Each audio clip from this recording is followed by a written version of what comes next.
Vice President of this country. I mean, how big a pick is that? Much different than The Apprentice, right, Nancy? We have, I did years of this, but I'll tell you what, we have some great, great people, but the man I picked is a superstar. He's going to be a superstar. You watch. I have very little doubt about it. And very important for what we're doing, even for the future. We want the future to be 4 months initially because we want to win in 4 months. We want to make it too big to rig, you know? They rig elections. They rig these elections. It's not good, but we're going to make this too big to rig. We've never had more enthusiasm than we've had. I mean, this has been incredible. So in 2016, we won. In 2020, we did much better, getting millions and millions more votes. And I was told if we got anywhere near what we did in 2016, which was 63 million votes, would win easily. But in 2020, we did much better than that, at almost 12 million more votes, and we lost. How did that work out? And you know why we lost? Because it was a rigged election. But that's all right. That's all right, because here we are now. And this will be bigger and even more. This will be bigger. This will be the biggest event, I think, in political history in this country. And the good thing is they've shown how not to run a country. So you can do things now that you might not have been able to do if you went into, you know, we were meeting a lot of turbulence, and I think now you can do what you have to do to straighten out crime and straighten out the country. And because they've done so badly, when you look at what's happened so badly, I don't even know who the hell we're running against. Do you? Yeah. Who are we running against? I watched this guy get in a plane. I watched him get in a plane, and he couldn't make it up the child steps. Did you see that? And don't feel badly for him, because he's a bad guy, okay? I tell that to people. You know, I had somebody say today, oh, I feel so sorry for him. I said, don't feel sorry. He's a bad guy. He weaponized government against his political opponents. A lot of people got hurt by this guy. So don't feel badly for him. But he went up the stairs. He looked worse when the plane landed and he came down. Did you see wearing the tight jeans? Somebody ought to talk to him about that. So I think we're going to have a tremendous time. But a very big thing was this pick. And we went through governors and senators and everything. And there were many, many people. And we really do have a great bench. We have amazing people. And I want you to meet this man, and it's very important. Many of your friends, you've helped me from the beginning. I've taken your money, and I haven't given you a thing, except for a good government. We had good government. Now we don't. Yes, you have that. And now we have the opposite. Now we have. But JD is outstanding. Both him and his wife went to Yale, top students. To get into Yale is very hard. I can tell you, it's one of the hardest, maybe the hardest. Went to Yale Law School. He went to Ohio State. They like to say the Ohio State University. But he went there, and he was summa cum laude, and which is a big thing. Great student, in other words. And he went to Yale, and he didn't have the help from his parents that some of us get. You know, sometimes you have a little help. And people get in, and you say, how the hell did that person ever get in? He had to get in by himself. And he it's an amazing story, actually, just an amazing, became a Marine and went out and made money, and then went into politics and ran for the Senate, the first stop, and he won, and in Ohio. And then he was chosen by me. This is one of the fastest, and he's a young guy. He's not even 40 years old. He'll soon be 40. This is one of the few cases where you want to build up his age instead of, usually what you do is you say, oh, no, I'm not, whatever it may be. In this case, we're saying he's going to soon be 40. Some people will say, well, that's young. But no, but young and smart, and I think it's good. I think it's really good. He connects with a lot of people that a lot of us don't connect with, right? And I really believe he's going to be a superstar in the future, and he's going to help me a lot. And I think we're going to win. We're up in every poll. I mean, we just had polls in swing states. We're up. It's actually harder for a Republican to get elected because they have certain votes. It doesn't make any difference. I could run this podium and they're going to get 38%, which is pretty amazing because Biden's at 29. Yeah. It's true. They have automatic, they have a constituency of people. I don't want to go into it because we're going to get a lot of people like unions. Normally the unions vote Democrat. We're getting a lot of union support. we're getting support, I think, from everybody, because you can't have 4 more years like this, and you can't have this guy running it. You listen to him. Do you ever hear, every time he goes, tomorrow he's going to be interviewed by Lester Holt. By the way, did you see Lester Holt? The guy is lying to Lester Holt, and Lester Holt's not even calling him on it. He's sitting there. But everything is like a big test. They don't do that with me. I have an interview, I do an interview. They don't say, I wonder how he's going to do tomorrow. You have to answer questions. But everything is, it's sort of interesting. Like he said 10 in a row. First he had the debate. Did anybody see the debate? Nobody here saw it, right? Yes. Who didn't see the debate? I don't think there's anybody I've ever met who didn't see that debate. Seriously, is there anybody in the room? You didn't see it. How did you get into the second row? You didn't see the debate. At least she has the courage to admit it. I admire you for admitting it. No, it was one of the highest rated shows, maybe the highest rated show ever, I guess is what they say. CNN had 51.3 million themselves. And it was an amazing evening. I was even surprised by it. In fact, I wasn't going to look at him, and then all of a sudden I'm starting to say, what is he saying? Biden didn't look at the debate. But, so let's see what happens, whether or not he runs. I don't know that he's going to run, but if he does, great. And if he doesn't, we've got our second favorite candidate, I think. And if it's not going to be her, it's going to be somebody else. The bottom line is their policy's bad. Open borders. I mean, just think of this. Men playing in women's sports. I mean, there are things that are bigger on the list, in all fairness, but it's a big thing. Women, it's very unfair to women, very demeaning to women.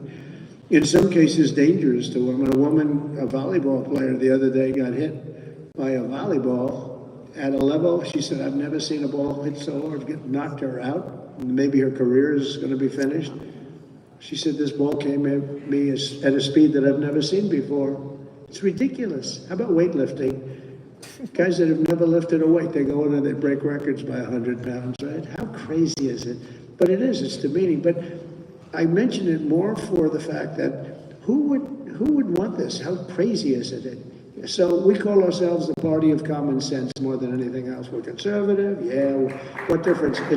We're the party, we want to have walls, we want to have low taxes, we want to have a strong military, we want to have certainty, we want to have nice education, we want to have lack of theft and graft like we have on the other side. It's unbelievable. If you look at Biden himself, I mean, you look at what they've done. Oh, yeah. It's just incredible. But this young man is going to be a phenomenal star, and I'm going to introduce you to him. And when I do, I'm going to get the hell out of here because they're all waiting for me in a slightly larger hall. But you're getting better treatment than them because here I am. We're all together in a small space. And is anybody not going to the hall? Are you all going to the hall? Yes. I don't want to ruin the speech for you because you're going to be hearing the same thing. But so I'm just going to do it with a little bit of a flourish. He's going to be great. He's your friend. He's the friend of a lot of people. He's really the friend of the workers.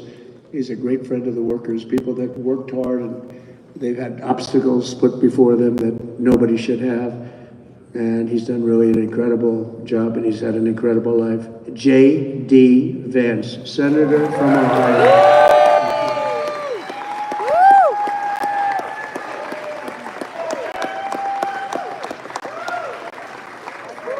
Yes! We love you!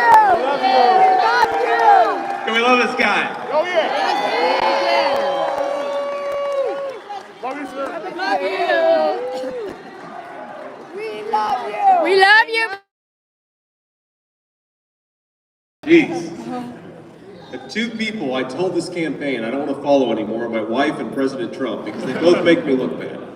I know we have a lot of great people, a lot of great supporters in the audience, and I'm going to try to be relatively brief. One, because you all just heard me say everything I could say yesterday, and I don't want to repeat myself. But two, because I know we're going to get to the convention hall, we have a really, really great lineup of speakers. But let me just say, first of all, thanks to President Trump for doing everything that he's done for this country. And thanks to President Trump, while he can still hear me, hopefully, for giving me this incredible honor to get an opportunity to run with him and, more importantly, to serve with him and make this country great again. Just on the topic of lineup tonight, so of course we have the main event, we have President Trump, and I think he's going to go on around 9:15, but you've actually got a really interesting lineup of speakers. I think Steve Witkoff is going to speak, one of the president's dear friends, and I think one of the people who knows him better than almost anybody. We've got Tucker Carlson speaking tonight, and we love Tucker Carlson. Yes.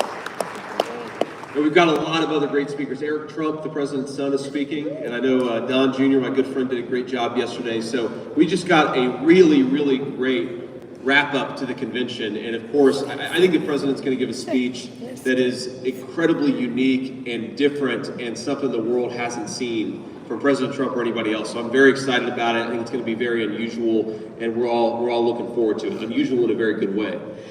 So let me just say a few things about this race, because again, you guys heard me kind of give my story and my pitch yesterday. If you didn't, I grew up in a working class family. I was raised by my mamaw, which is what a lot of Appalachian people call their grandparents, their grandmothers, I should say. And things worked out for me. I was able to live the American dream because my community was good to me, my family was good to me, and I got a little bit lucky along the way. And what I think about our movement, what it's all about, is fundamentally that we want every single kid who grows up into this country to have a good chance at a good life in the country that their parents and grandparents built. That's what Make America Great Again is all about. Let's give people a chance. This is their country, and they ought to have leaders that put their interests first.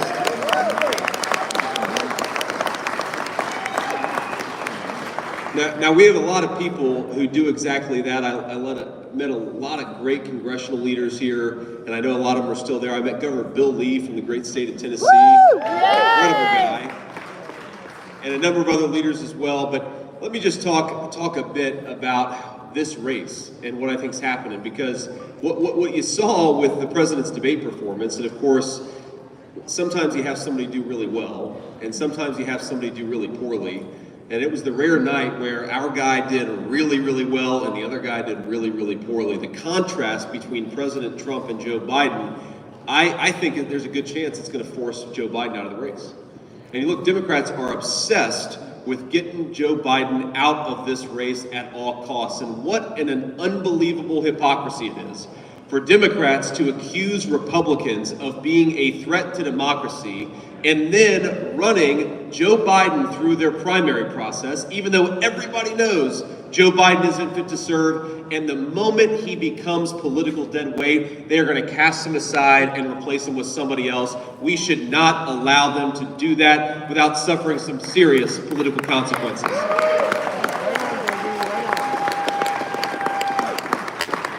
I mean, this is really shameful. This is fundamentally, if they replace Joe Biden at this juncture, when we've already had a big debate, when we've already made a case to the American people about why President Trump succeeded and why Joe Biden failed, there's only one word for it: a coup, maybe an insurrection. They love to call us insurrectionists. But they are trying to stage an insurrection against Joe Biden because of public spiritedness. We have to remember, every single Democrat leader in the country knew that Joe Biden was unfit to serve, knew that he didn't have the mental capacity to serve. They lied about him, and now they're going to cut bait because he is political dead weight. Well, how nice is it, by the way, to have a president that we're not running from, but we're proud of, and we're proud to support come November.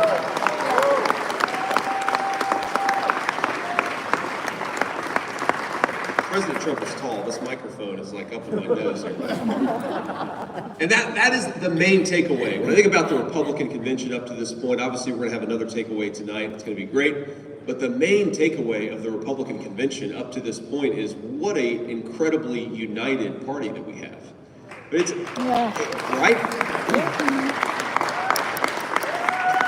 And I was talking with Stephen Miller, of course, one of the president's great advisors, I think the smartest immigration mind that we have in our country. The guy's going to, I think, really help us secure the American border when we get elected in November.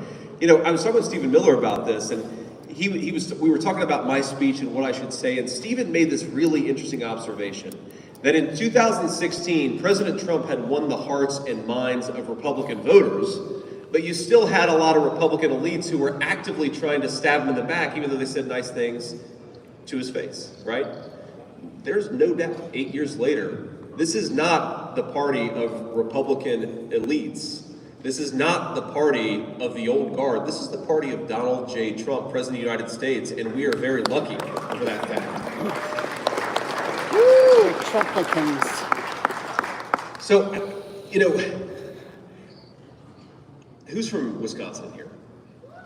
Okay, we got some good Wisconsin. I got to tell you this story. So I mentioned this last night, but I have 3 little kids. I have a 7-year-old, a 4-year-old, and a 2-year-old, and man, their lives have gotten really weird the last 3 days. The 2-year-old and the 4-year-old don't really know what the hell's going on, but my 7-year-old's like, why are there police officers just everywhere now? And why don't we have to wait at traffic lights anymore? And it just not quite figured out what's going on and how much their lives have changed. But I will tell you that my kids think that Wisconsin is the coolest state in America. And congratulations to everybody in Milwaukee who put on an incredible convention. You guys really have outdone yourselves. That's not why. I'm going to tell you a story. So to take a walk with your kids now, it's a major production, of course. So we take our kids on a walk this morning. And I went and spoke at the Faith and Freedom Coalition where the president is staying. And then we go on this walk right alongside Lake Michigan. And again, try to put yourself in the mind of a 7, a 4, and a 2-year-old. And we're sort of standing sort of on a pier overlooking Lake Michigan. And there's this sort of school of tiny fish that floats by. And at the same moment, there's like a pack of seagull and ducks that descend upon this school of fish and just start going crazy. And imagine that, the mind of a 7-year-old. My son watched those birds go to work for 15 minutes. And then he looked at me and he said, Dad, Wisconsin is the coolest place in the entire world. It's like National Geographic right in front of our eyes. It was amazing. It was an incredible thing. I don't have the heart to tell him that I don't think we're going to see that every single day that we're in Wisconsin, but we'll try tomorrow and see how it goes. But, let me just say a couple of final observations about the state of the race. Bernie Moreno, who he's a great guy. He's running against Sherrod Brown in the state of Ohio, and I think Bernie Moreno is going to make a great United States Senator. I think all of my fellow Ohioans would agree.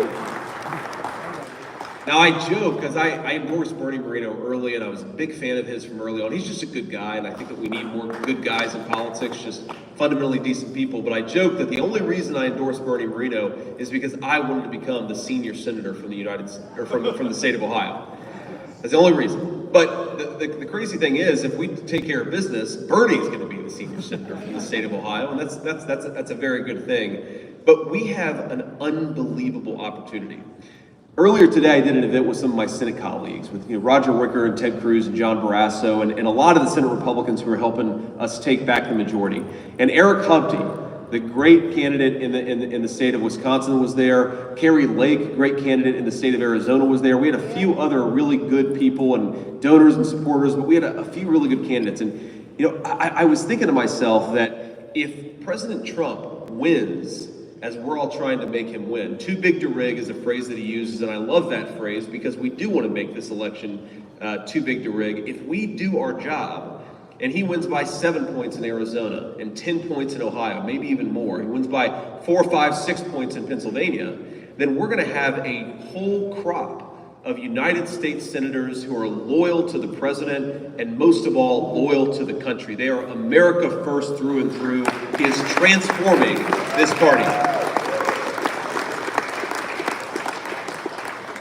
But I mentioned Bernie Moreno because he has this tagline that he loves to use, and I'm going to steal it from him, but I gave him credit, so it's not plagiarism. I'm sure if there are any media reporters here, they're going to accuse me of it later on. But Bernie has this phrase where he says, we actually have all the resources that we need to win this race. The only bad thing is that some of them are still in your pocket. And I know all of you have been incredibly generous, but having run now 2 races, I'm in the middle of the second one and I ran one before, the resources and the generosity that you guys offer is just so important. And here's what it helps us do. Political races are sometimes complicated. We got a lot of great professionals who are running a lot of good races all across the country. Susie Wiles and Chris LaCivita are true professionals. They're doing a really good job.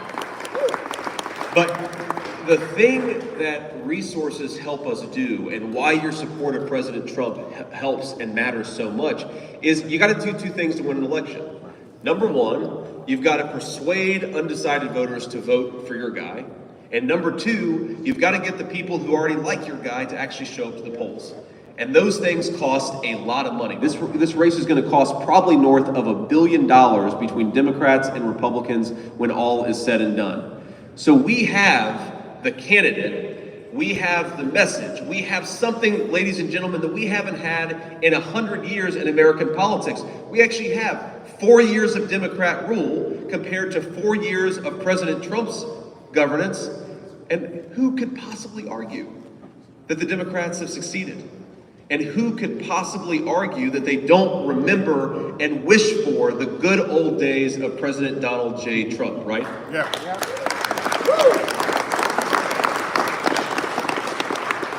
So we've got everything that we need. We just need people to continue to do everything they can. Volunteer your time, go and phone bank, give resources if you're able. We've got to do everything that we can to re-elect President Donald J. Trump. And he says something that is really, really important. He says it to me privately. I don't know if he's ever said it publicly, but the things that they're doing to President Trump.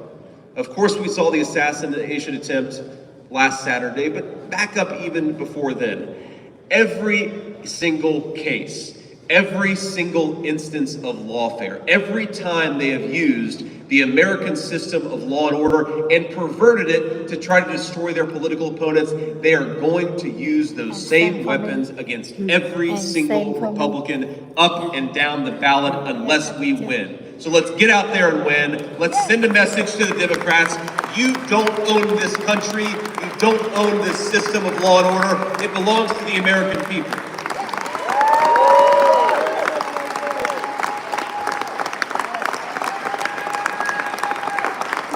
And people always ask me, my friends, they always ask me, what can we do to fight back? What can we do to send a message? We are going to send a message to every single corrupt leader in this country. We are fed up and we're not taking it anymore. That's what we're going to do in November. God bless you guys. Thank you for your help, and I'll see you at the convention tonight. See you later. Yeah, see you. Where Facebook? Where Facebook?